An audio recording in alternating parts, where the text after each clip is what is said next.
നാടൻ പേരൊക്കെ നല്ല നീളവും നല്ല ഗുണമേന്മയും കഴിക്കാനും ഒക്കെ നല്ല ടേസ്റ്റ് ഉള്ളതാണ്. പക്ഷേ പൊതുജനങ്ങൾക്ക് ഈ കളർ കാണുമ്പോൾ കളറിനെ ആകർഷിച്ചാണ് ഇപ്പം കേരളത്തിന്റെ എല്ലാവരും കളറിനെ ആകർഷിച്ചാണ് ഇതൊക്കെ എല്ലാം വാങ്ങുന്നത്. കാണാൻ ഭംഗി ഉണ്ടാവണം. അത് ടേസ്റ്റ് ഒന്നും അവർക്ക് വിഷയമല്ല, കാണാൻ നല്ല ഭംഗി ഉണ്ടായിരിക്കണം. ഇതാണ് ഇപ്പോഴത്തെ പൊതുജനങ്ങൾ കണ്ടുപിടിച്ചിരിക്കുന്നത്. അതിന്റെ ടേസ്റ്റിനെ കുറിച്ച് നമുക്കറിയാം എങ്ങനെയാണ് അത് എന്നുള്ള കാര്യം, പക്ഷെ അവർക്കത് മനസ്സിലാവില്ല. എനിക്ക് നല്ലവണ്ണം ഞാൻ ചീരയും പയറുമാണ് ഏറ്റവും കൂടുതൽ എനിക്കിഷ്ടം.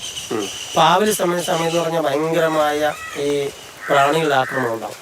അത് ശരിക്കും നാശനഷ്ടം ഉണ്ടാകും.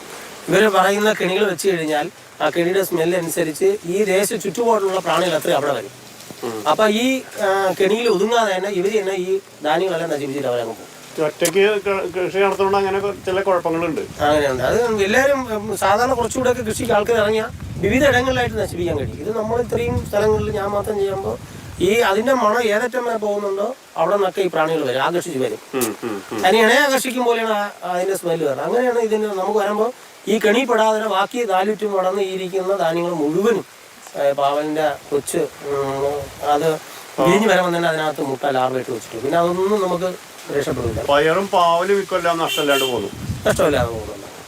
നല്ലവണ്ണം ചെയ്ത് ഓരോ ദിവസം ഓരോ പ്രാവശ്യം മാറി മാറി കൃഷി ചെയ്യുന്നതിനെ കൊണ്ട് അതിനെക്കുറിച്ചുള്ള കുറച്ച് കാര്യങ്ങൾ നമുക്ക് അറിയാം. മാറ്റിയിടുമ്പോഴത്തേക്ക് ഇത് ചെയ്യാം. പാവലിനെ പുറത്തേക്ക് മണ്ണ് നമ്മൾ ഇളക്കി പുതിയ മെത്തേഡിലാക്കണം. മണ്ണ് ഇളക്കി മറിച്ച് പുതിയ രീതിയിൽ ഒന്നേന്ന് അതിനുള്ള വേണമെന്നുള്ള പോഷക ഗുണങ്ങൾ കൊടുത്തിട്ട് പുതിയ ഇതാകുമ്പോൾ നമ്മൾ സാധാരണ ചെയ്ത പോലെ ചെയ്യാം. ചിലർ പറയുന്നുണ്ട് ഒരു പ്രാവശ്യം ചെയ്യുന്ന കൃഷി അവിടെ പിന്നെ ഉണ്ടാകുന്നില്ല എന്നുള്ള പറയുന്നത്. പക്ഷെ അങ്ങനെയല്ല. നമ്മൾ അതിന് വേണ്ടുന്നുള്ള എല്ലാ അതിന് വേണ്ടുന്നുള്ള പ്രോട്ടീൻസ് കൊടുത്തു കഴിഞ്ഞാൽ നല്ല രീതിയിൽ നമുക്ക് ഫലമെടുക്കാൻ കഴിയും. ഒരു നഷ്ടം ഉണ്ടാവില്ല. പക്ഷെ കാലാവസ്ഥ നമുക്ക് അനുകൂലമായിരിക്കണം. കാലാവസ്ഥ അനുകൂലം ഉണ്ടായിരിക്കും. നമുക്ക് എത്ര വേണം വിറ്റഴിക്കപ്പെടാം, എത്ര കിട്ടിയാലും വിറ്റഴിക്കപ്പെടാം. നമ്മുടെ സാധനം നല്ല ഭയങ്കര ഇഷ്ടമാണ്. അതെ, അതായത് തമിഴ്നാട്ടിൽ നിന്ന് 150 രൂപ വിൽക്കുമ്പോൾ നമ്മൾ 100 രൂപയ്ക്കാണ് ഈ സാധനം കൊടുക്കുന്നത്. റീസെയിലായിട്ട് തന്നെ കൊടുക്കുന്നത്. ഹോൾസെയിലിൽ നിന്ന് നമ്മൾ അങ്ങനെ പോകുന്നുണ്ട് ആവശ്യമില്ല. കൊടുത്താലും വെളിയിൽ കൊടുത്ത കടയിൽ കൊടുത്ത പൈസ തരത്തില്ല. അതേകൊണ്ട് നമ്മളെല്ലാം വീട്ടിൽ തന്നെ നമ്മളെ വീട്ടുകാർ കൊണ്ട് കൊടുത്തു തീർക്കും. ഈ സാധനങ്ങളെല്ലാം ഉത്പാദിക്കുന്ന എല്ലാ സാധനങ്ങളും അവിടെ നിന്ന് കൊടുത്തു തീർക്കും. പുറം മാർക്കറ്റിൽ വില വേണ്ട, നമുക്ക് നമ്മുടേതായ ഒരു ലാഭവിഹിതമുണ്ട്.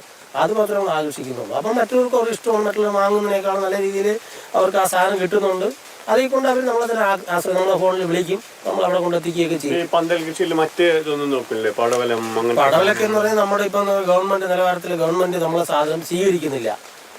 തമിഴ്നാട്ടിൽ പോയി അവർ ബൾക്ക് എടുക്കുന്നുണ്ട്. ഹോർട്ടിക്കൾച്ചറുള്ള സാധനങ്ങൾ നമ്മുടെ നാട്ടിൽ ഉത്പാദിപ്പിക്കുന്ന സാധനം എടുക്കാതെ അതർ സ്റ്റേറ്റിൽ പോയി സാധനം എടുത്തുനിന്ന് അവര് മാരാവേഷം. ഇപ്പൊ തന്നെ വീഡിയോ പലതും വരുന്നുണ്ടോ ഈ ഇതിലൊക്കെ അടിക്കുന്ന പക്ഷികൾ കൊത്തിയാൽ പോലും അപ്പോൾ തന്നെ പക്ഷി ചാവുന്ന അത്രയും മെഡിസിനാണ് അവർ അടിച്ചു തുടങ്ങുന്നത്. അല്ല ഞാൻ ചോദിക്കട്ടെ, അപ്പൊ നിങ്ങളതല്ലാതെ ചെയ്യുമ്പോൾ നാട്ടുകാരെ വാങ്ങാൻ തയ്യാറല്ലേ? നാട്ടുകാരെല്ലാം ചെയ്യാൻ വാങ്ങാൻ തയ്യാറാണ്.